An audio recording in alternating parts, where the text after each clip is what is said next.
So, hello, GRM with me na talaga tayo At maganda po, doon meron nag-usap talaga half of my voice. At GMR nga Ang ganda-ganda. Ano mo yung kata na yun? Sinayaw namin yun sa school. Ay, puta. GRM with me! Okay, first. Ready ba? First. Here. By first, blush on. Guys, excited ka na sa part 2 sa horror movie? Blush on, powder.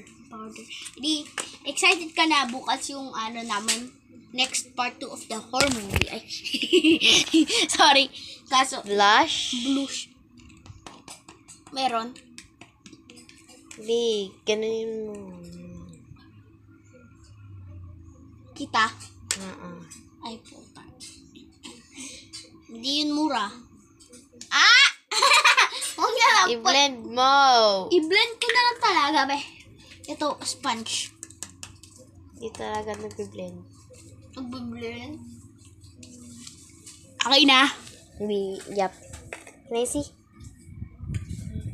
Okay na. Okay. Next. Lipstick! Chopstick.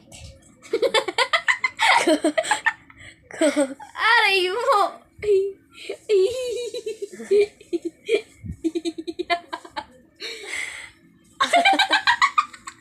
Sagot ka. Huwag na yan. Ignore na natin yun.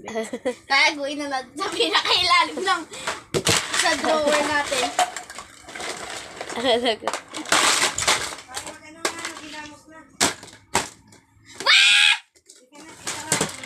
Bye, be. Yan ka lang muna.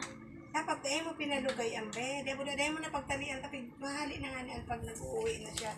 Yan ang mga ribbon-ribbon na. Pag papasok lang siya, alisin mo ng mga ribbon-ribbon. Ang sinabi ko lang sa inyo, salapit mo lang